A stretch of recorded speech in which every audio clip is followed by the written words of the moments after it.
तो आज के इस लेक्चर में हम लोग सीखेंगे कि सिंप्लेक्स मेथड में अभी तक हमने जितना भी प्रॉब्लम किया उसमें ऑब्जेक्टिव फंक्शन मैक्सिमाइजेशन टाइप का था, और जो हमने एल्गोरिथम डेवलप किया है that is for maximization type objective function. तो क्वेश्चन ये आता है कि जब ऑब्जेक्टिव फंक्शन मिनिमाइजेशन टाइप है तो उसको कैसे हैंडल किया जाए। प्लस अभी तक जितने भी प्रॉब्लम हमने सॉल्व किए हैं उन सब में जो कंस्ट्रेंट था वो less than equal to type का था, और हमने कोई ऐसा प्रॉब्लम सॉल्व नहीं किया है जिसमें constraint greater than equal to type का हो। ठीक है, तो ये एक ऐसा प्रॉब्लम हम लोग पहली बार देखने जा रहे हैं जिसमें ऑब्जेक्टिव फंक्शन मिनिमाइजेशन टाइप का है और कंस्ट्रेंट्स क्या है, greater than equal to type के। ठीक है, तो इसको प्रॉब्लम को सॉल्व करने का पर्पस है ये जानना कि how to handle LPP with minimization type objective function and greater than equal to type constraints. ठीक है, चालू करते हैं, वही प्रोसेस है। अगेन सबसे पहले हम लोग क्या करेंगे, we will convert inequalities into equations. तो इसको पहले इक्वेशन में कन्वर्ट कर देंगे। ध्यान रहे अगर less than equal to type होता तो हम यहाँ सरप्लस वेरिएबल ऐड करते थे, लेकिन अभी जो ये ग्रेटर देन है तो सट्टा ऐड करेंगे, -s1 इक्वल्स टू 8 एंड यहाँ क्या है 5x1 2x2 -s2 and that is equal to 12। और ध्यान रहे तो ये जो इनइक्वालिटीज है वो इक्वेशन में कन्वर्ट हो चुका है, लेकिन अभी जो s1 और s2 है, s1 और s2 को हम लोग बोलते हैं सरप्लस वेरिएबल्स। तो अगेन जो x1 x2 s1 और s2 है they all are positive and s1 and s2 are referred as, s1 और s2 को क्या रेफर करते हैं, सरप्लस वेरिएबल। अच्छा, कभी कभी हम इनको नेगेटिव स्लैक वेरिएबल भी बोलते हैं। क्या बोलते हैं इनको, नेगेटिव स्लैक वेरिएबल।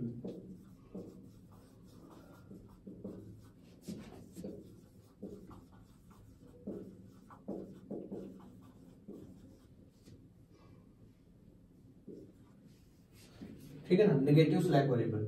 तो चालू करते हैं। तो कंस्ट्रेंट तो हमने कन्वर्ट कर लिया, ठीक है, उस स्टेज में आ गए।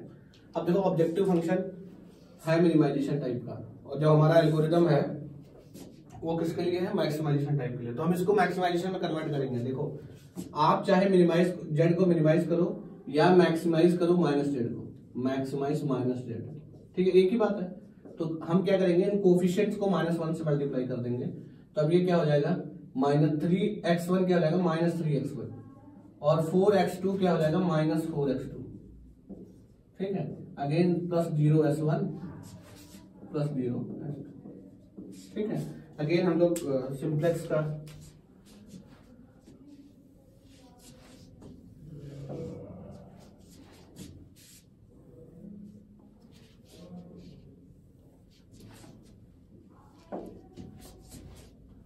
सो x1 x2 s1 s2।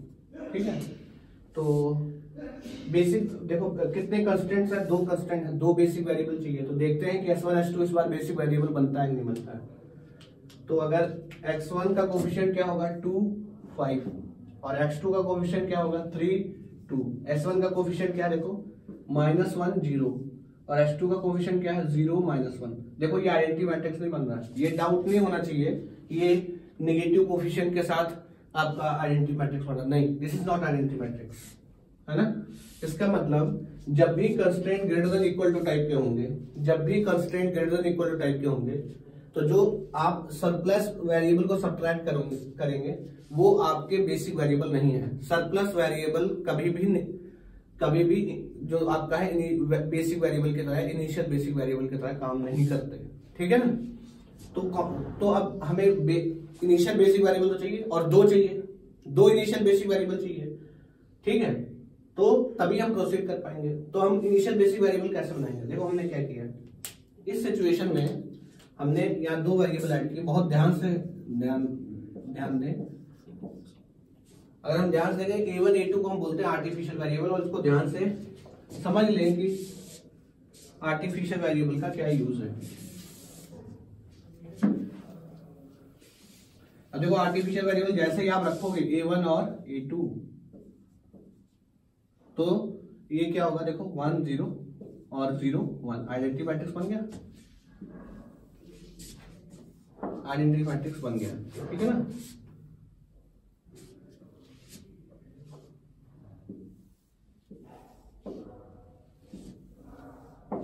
तो आपके बेसिक वेरिएबल कौन से बन गए, A1 A2। अच्छा, आर्टिफिशियल वेरिएबल ऐड क्यों किए गए, A1 एंड A2 को क्या बोलते हैं, यहाँ पे लिखता हूँ A1 एंड A2 को बोलते हैं artificial variable.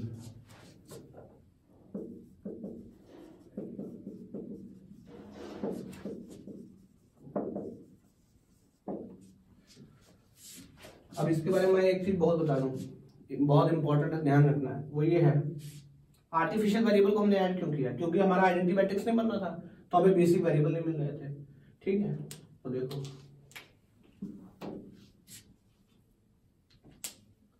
artificial variables are added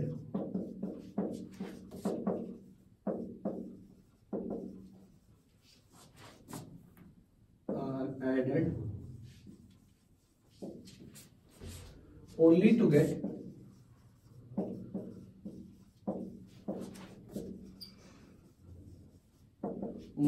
initial basic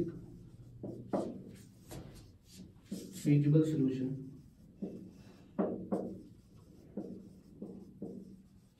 They are not the part of original problem.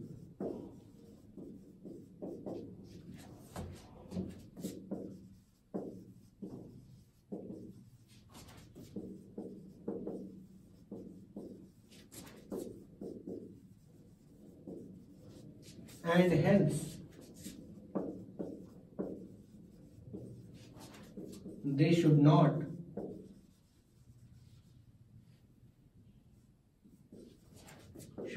be the part of optimal solution.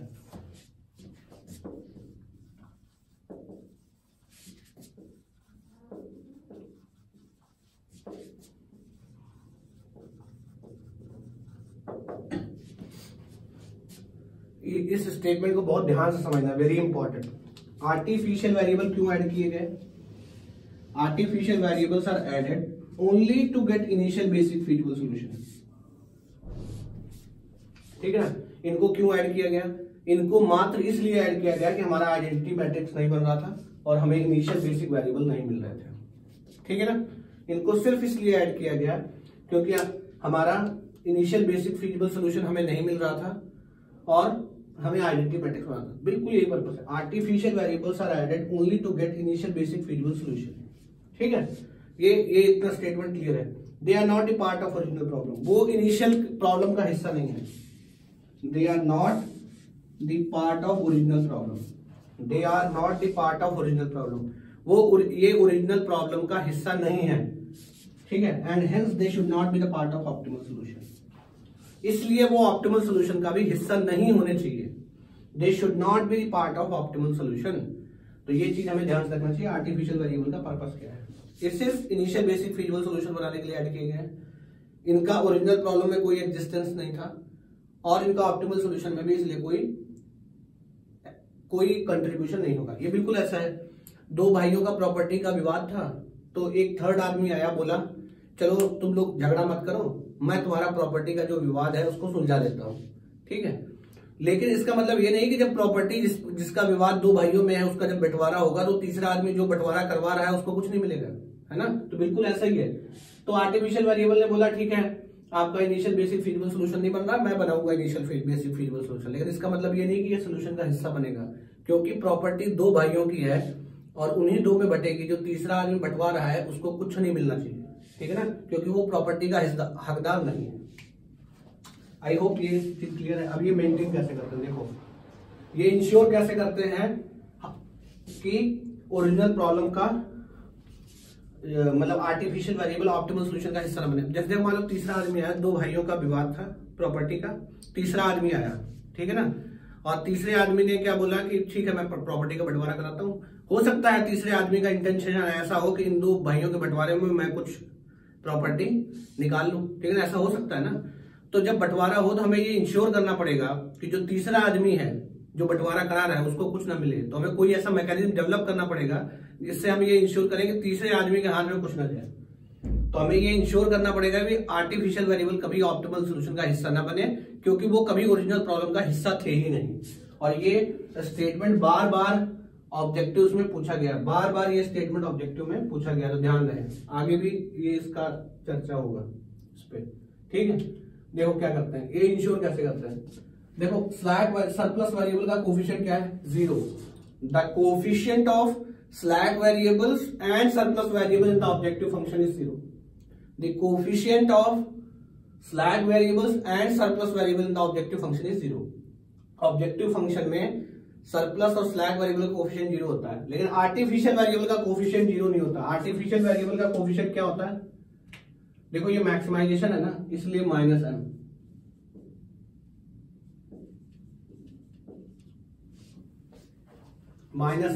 What is m? What is m? m is a large positive number.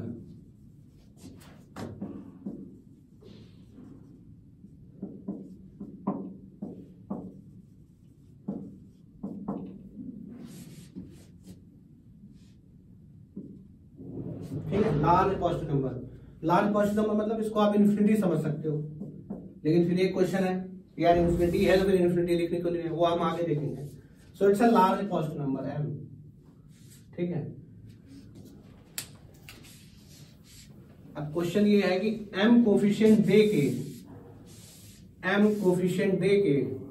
m क्या है? Large positive number. m coefficient दे के objective function में हम कैसे ये ensure करेंगे कि आर्टिफिशियल वेरिएबल जो है वो ऑप्टिमल सॉल्यूशन का हिस्सा ना बने.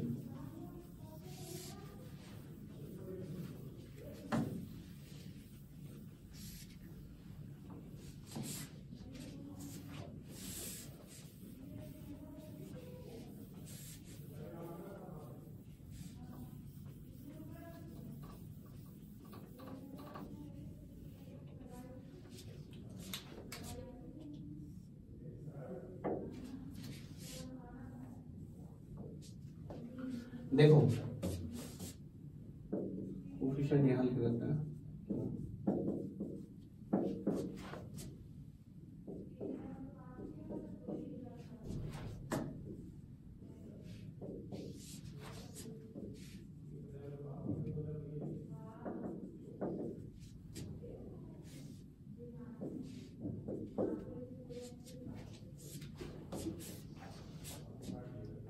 ठीक है, तो कैसे हम ये इंश्योर करेंगे आर्टिफिशियल वेरिएबल ऑप्टिमल सॉल्यूशन का हिस्सा ना हो? -m coefficient. देखो क्या है, हमने ये मान लिया कि मान लो बंटवारा होगा और बंटवारा में तीसरे आदमी को अगर कोई प्रॉपर्टी चला गया मान लो गलती से, तो वो बंटवारा कैंसिल माना जाएगा, वो बंटवारा एक वैलिड बंटवारा नहीं माना जाएगा.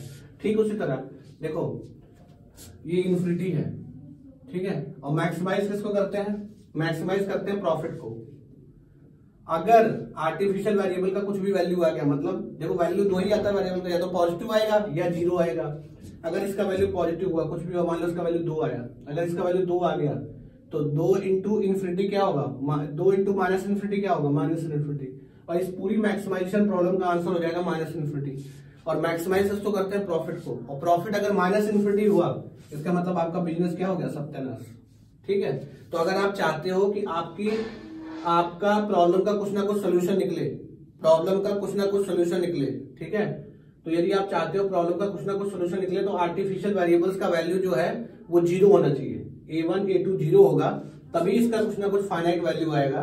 अगर इनका वैल्यू जो है वो 0 नहीं होगा, मान लो 0 को छोड़कर कुछ भी हुआ, तो इसका आंसर -इन्फिनिटी हो जाएगा और ये एक इनफीजिबल सोल्यूशन होगा. क्लियर है ना ये चीज ध्यान रहे. तो इसका आंसर कैसे आ सकता है? a1 का भी वैल्यू 0 हो, a2 का भी वैल्यू 0 हो. इसका मतलब क्या है? a1 a2 का वैल्यू 0 होने का मतलब क्या है? ये वेरिएबल नॉन बेसिक बने. अगर variable a1 a2 non basic बनेगा तभी इनकी वैल्यू 0 होगी, और जब इनकी वैल्यू 0 होगी तभी हमें ऑप्टिमल सोल्यूशन मिलेगा. ये चीज ध्यान क्लियर है. तो जब भी तो हम क्या चाहते हैं? a1 a2 कभी ऑप्टिमल सोल्यूशन का हिस्सा ना बने, तो हमने कोफिशिएंट क्या टिका दिया? -m. अब ये ऑप्टिमल सॉल्यूशन का हिस्सा बन नहीं सकते. यदि बन गए तो वो सॉल्यूशन इनफीजिबल सॉल्यूशन होगा, वो सॉल्यूशन मतलब फीजिबल सॉल्यूशन माना ही नहीं जाएगा. ठीक है, तो बंटवारे में दो ही भाइयों को प्रॉपर्टी आएगा, अगर तीसरे को चला गया तो क्या होगा? हम मानेंगे पूरा बंटवारा कैंसिल फिर से करो. ठीक है, तीसरे आदमी को तो कुछ मिलना ही चाहिए क्योंकि वो प्रॉपर्टी का कहीं भी हकदार नहीं है. ठीक है, तो हम कोफिशिएंट आर्टिफिशियल वेरिएबल, ये ध्यान रखना है, आर्टिफिशियल वेरिएबल का कोफिशिएंट हम क्या देते हैं? -m तब देंगे जब मैक्सिमाइजेशन का. देखो हम मिनिमाइजेशन का भी एक एल्गोरिथम डेवलप कर सकते थे सिंप्लेक्स मिनिमाइजेशन को सॉल्व करने के लिए, लेकिन मैंने नहीं किया क्योंकि हमें पूरा प्रोसेस पता है और हम क्या करेंगे, मिनिमाइजेशन का प्रॉब्लम आएगा तो मैक्सिमाइजेशन में कन्वर्ट करके सॉल्व कर लेंगे। तो अननेसेसरी नया प्रोसेस डेवलप करने का कोई मतलब नहीं है। तो हमने मिनिमाइजेशन को मैक्सिमाइजेशन में कन्वर्ट कर लिया, फिर माइनस एम कोफिशिएंट दिया। तो अगर मैक्सिमाइजेशन का ऑब्जेक्टिव फंक्शन है तो माइनस एम देंगे, अगर मिनिमाइजेशन होता इसी में करते, मिनिमाइजेशन को ही सॉल्व करते तो फिर प्लस एम देते। ठीक है, तो ध्यान रखना है मैक्सिमाइजेशन में माइनस एम और मिनिमाइजेशन में प्लस एम। ठीक है, चलो हमने मिनिमाइजेशन को मैक्सिमाइजेशन में ही कन्वर्ट कर लिया है। ठीक है, तो चलते हैं आगे। ये कैलकुलेट करो तो ये आपका आएगा -2m -5m, तो ये आ जाएगा आपका ऐसे -3m -7m, तो माइनस माइनस प्लस हो जाएगा ना, तो ये हो जाएगा 7m -3। ऐसे इसको निकालोगे आएगा 5m -4, और ये आएंगे आपका -m और ये तो बेसिक वेरिएबल है तो इनका वैल्यू 0 होगा। जेड का वैल्यू, जब जेड का वैल्यू तब तक ना निकाले जब तक दोनों आर्टिफिशियल वेरिएबल बेसिस से भाग ना जाए, दोनों वेरिएबल भाग ना जाए। ठीक है, अब एक चीज ध्यान से देखो, अगर मैंने m को इन्फिनिटी मान लिया होता, यदि मैंने m को इन्फिनिटी मान लिया होता, ठीक है, तो होता ये, अगर n इन्फिनिटी होता तो 7 इंटू इन्फिनिटी क्या होता है, infinity -3 infinity, 5 -m 5 into infinity infinity, -4 infinity, ये भी इन्फिनिटी ये भी इन्फिनिटी। तो कंपेयर करने में मुश्किल होता है कि कौन सा बड़ा है। ठीक है, अभी तो हम कंपेयर कर सकते हैं भाई m कितना भी बड़ा है, m का वैल्यू कुछ भी हो, 7m हमेशा 5m से ज्यादा रहेगा। क्लियर है, तो इस वजह से ताकि हम कंपेयर करें, अगर इन्फिनिटी रखते तो फिर कंपेरिजन नहीं होता, क्योंकि दोनों का आंसर इन्फिनिटी आता, फिर इन्फिनिटी में कौन बड़ा है ये कंपेयर करना मुश्किल था। ठीक है, तो इसलिए हमने इसको इन्फिनिटी ना रख के m क्या रखा है, लार्ज पॉजिटिव नंबर। लेकिन जब भी कैलकुलेट करना you can treat m as a infinity. ठीक है, तो ये हो गया आपका इनकमिंग वेरिएबल। और ये कॉलम क्या कहलाएगा, की कॉलम। ठीक है, ये कॉलम कहलाएगा की कॉलम, ये की कॉलम है। ठीक है, थीटा कैलकुलेट करेंगे, थीटा क्या है, b बाई सी जे, सो 8/2 कितना होगा 4, 12/5। ठीक है, अगेन लिविंग वेरिएबल कौन सा होगा, थीटा मिनिमम।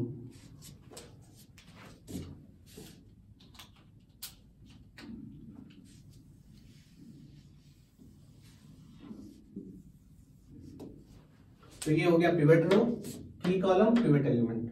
भागेगा कौन, A2, आएगा कौन, X1।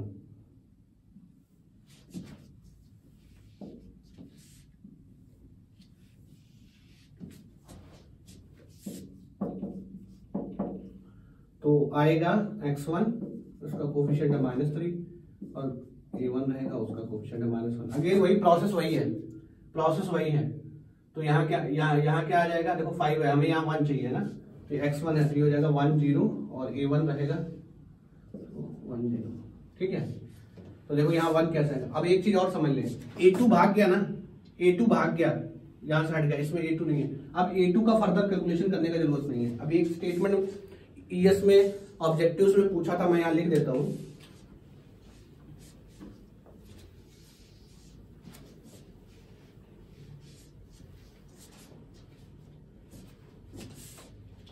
मैं यहाँ लिख देता हूँ, ध्यान से समझ लो।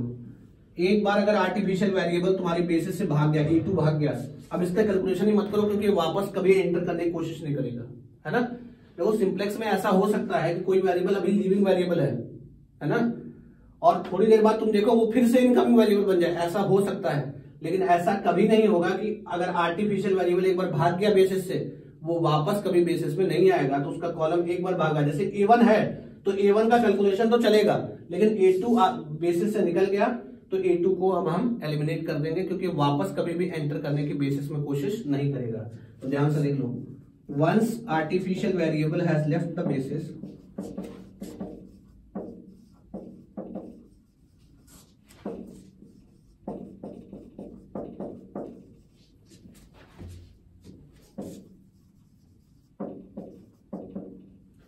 its column can be deleted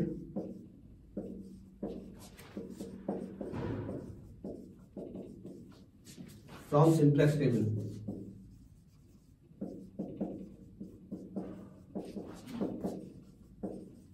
because it will never try to enter into the basis again.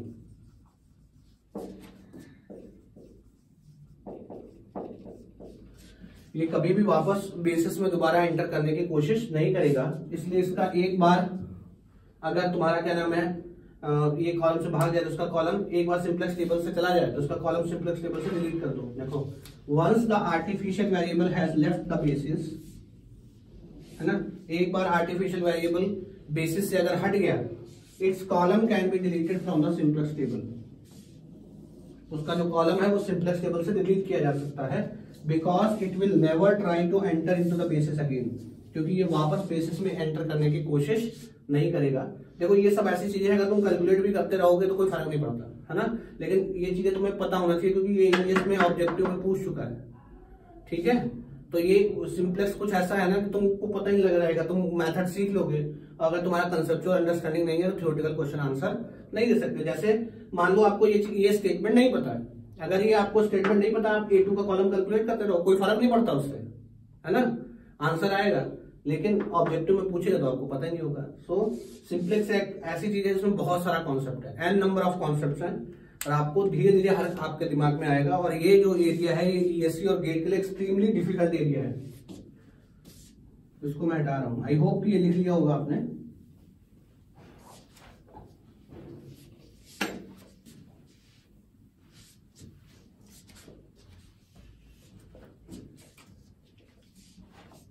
ठीक है, तो ये तो 0 1 बनाना है, तो 1 कैसे आएगा, यहाँ 5 से डिवाइड कर दो तो ये आ जाएगा 2/5, 0 -1/5 और ये हो जाएगा 12/5।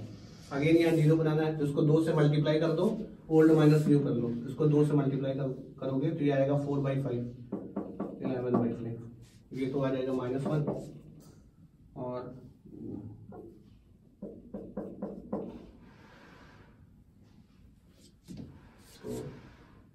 दिस वाज 0, 2 से मल्टीप्लाई करना तो ये हो जाएगा 2/5।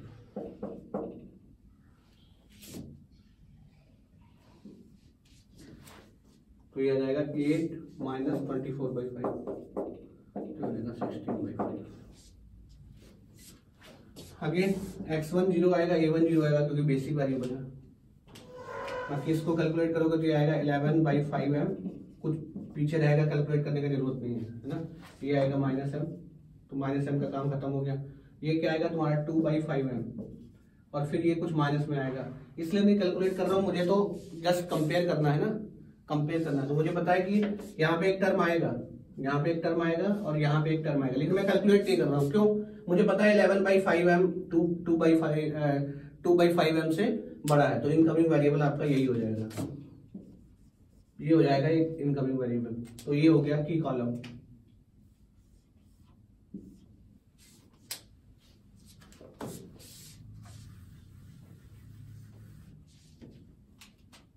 तो ये हो जाएगा 16/11 और ये हो जाएगा 6, 5/2 से मल्टीप्लाई होगा। अगेन थीटा मिनिमम हो गया ये, तो ये होगा, ये रो आपका पिवट रो। आगे देखो कौन भाग रहा है, A1, कौन आ रहा है, x2। अब आगे फ्यूचर में A1 का कॉलम डिलीट कर देना है, इसका कोई काम नहीं है।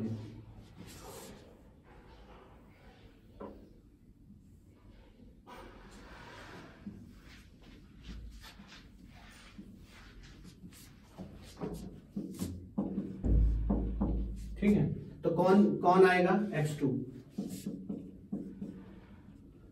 ठीक है, ये हो जाएगा -4 -3, तो 5 यहाँ 1 चाहिए हमें, तो ये हो गया आपका 0 1 1 0। तो देखो ये तो है 0 1, ये 1 0 बनाना पड़ेगा, इसको 5/11 से मल्टीप्लाई कर दो, ये जो 0 है ये 1 हो जाएगा, ये 5/11 और ये क्या हो जाएगा 2/11, 16/11। यहाँ पे 0 चाहिए तो इसको 2/5 से मल्टीप्लाई कर लो और पुराने में से सब्ट्रैक्ट कर दो। ओल्ड माइनस न्यू होता ना, ये ओल्ड है ये न्यू है, इसको 2/5 से मल्टीप्लाई कर लो, ये रो को, इस पूरी रो को 2/5 से मल्टीप्लाई करके ओल्ड में से सब्ट्रैक्ट कर दो, तो ये तो 1 ही आएगा, ये 0 आ जाएगा और ये 2/5 से मल्टीप्लाई होगा तो ये क्या बनेगा, 2/5 से मल्टीप्लाई होगा 2/11 बनेगा और ये क्या होगा -1/5 और -1/5 और ये बनेगा -4/55। तो 11 से मल्टीप्लाई होगा -50/55, तो -3/11 मिल जाएगा। ठीक है, और ये तुम्हारा 4/32/55, तो ये हो जाएगा 12/5 -32/55। तो ये क्या हो जाएगा, 11 से मल्टीप्लाई होगा तो ये कितना होगा 132, 11 से मल्टीप्लाई होगा तो ये होगा 132। ठीक है, -32 100/55 क्या आएगा, 100/55 अगर तुम देखोगे 5 से डिवाइड कर लो 20/11 आएगा 20/11। अब तो उसका काम खत्म हो गया। देखो स्टेप्स वही हैं, बस चेंज कहाँ आया है, चेंज आया है कि मिनिमाइजेशन को मैक्सिमाइजेशन में कैसे कन्वर्ट करना है। और S1 S2 अब इस केस में इनिशियल बेसिक वेरिएबल नहीं बनेंगे तो आर्टिफिशियल वेरिएबल ऐड करना है। आर्टिफिशियल वेरिएबल का जो कोफिशिएंट है -m रखना है, बाकी पूरा प्रोसेस सेम है। अब देखो A1 A2 दोनों बांट दे, अब ये दोनों तो 0 आ जाएगा क्योंकि दोनों बेसिक वेरिएबल हैं।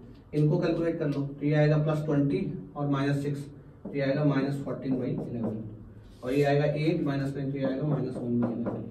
और z का वैल्यू अब निकाल सकते हैं, तो z का वैल्यू अब क्या आएगा, और ये z का वैल्यू नहीं है, ध्यान रहे किसको मैक्सिमाइज कर रहे हो आप, ध्यान रहे किसको मैक्सिमाइज कर रहे हो, z को मैक्सिमाइज नहीं करना, z को तो मिनिमाइज करना है, मैक्सिमाइज किसको करना है, -z को। तो -z का वैल्यू है ये 64 और 60 कितना हो गया -124/11। ठीक है, और देखो ऑप्टिमिलिटी कंडीशन सेटिस्फाई करके है, ऑप्टिमिलिटी कंडीशन सेटिस्फाई कर चुका है। ठीक है, जब ऑप्टिमिलिटी कंडीशन सेटिस्फाई कर चुका है, देखो नॉन बेसिक वेरिएबल कौन सा है, S1 S2, दोनों के करस्पॉन्डिंग क्या है, नेगेटिव वैल्यू है। आर्टिफिशियल वेरिएबल के कैलकुलेट करने की जरूरत नहीं है, वो हो गई। ठीक है, तो देखो ये भी नेगेटिव ये भी नेगेटिव, तो ऑप्टिमिलिटी कंडीशन सेटिस्फाई कर गया है ना। तो आंसर क्या आएगा, इस प्रॉब्लम का आंसर आएगा x1 इक्वल्स टू देखो 20/11, x2 इक्वल्स टू 16/11, और ध्यान रहे माइनस z का वैल्यू है कितना -124/11, लेकिन हमें -z नहीं चाहिए था, हमें क्या चाहिए था z, माइनस को कैंसिल कर दो, z का वैल्यू कितना आ जाएगा,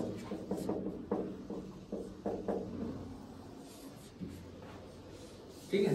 देखो कुछ बेसिक चेंजेस आए हैं, बाकी पूरा मेथड वैसे ही है। z का मिनिमम वैल्यू होगा ये, -z का ये मैक्सिमम वैल्यू होगा, और z का ये मिनिमम वैल्यू होगा ना, z का ये मिनिमम वैल्यू है, -z का मैक्सिमम वैल्यू है। अब देखो इस मेथड का मैंने नाम नहीं लिखा था ऊपर, इसलिए नहीं नाम लिखा था कि इसमें कुछ है नहीं, कुछ बेसिक चेंजेस है, बाकी सब तो वही है। अब इसमें m यूज करते हैं ना, m क्या लार्ज पॉजिटिव नंबर, तो m को क्या बोल सकते हैं, बड़का m। ठीक है, सो इसीलिए इस मेथड का जो हमने पढ़ा है इसको बोलते हैं big M method.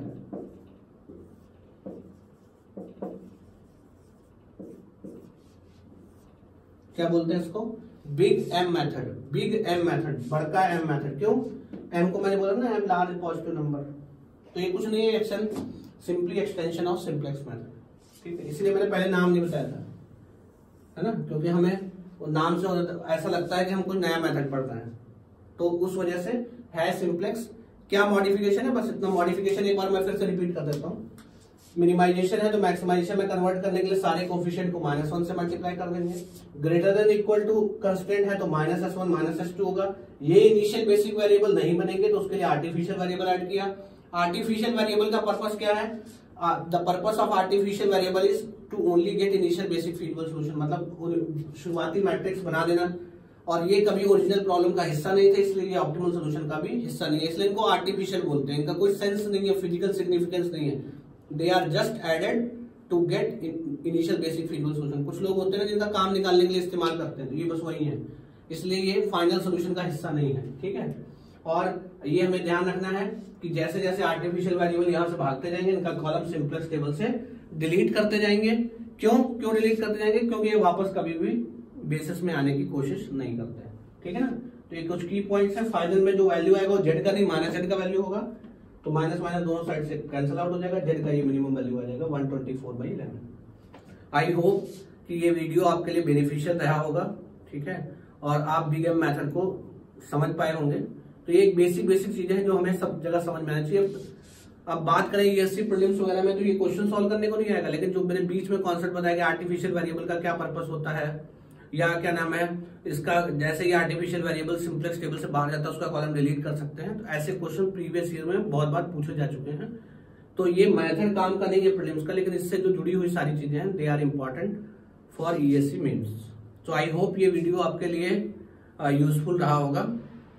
Thank you very much.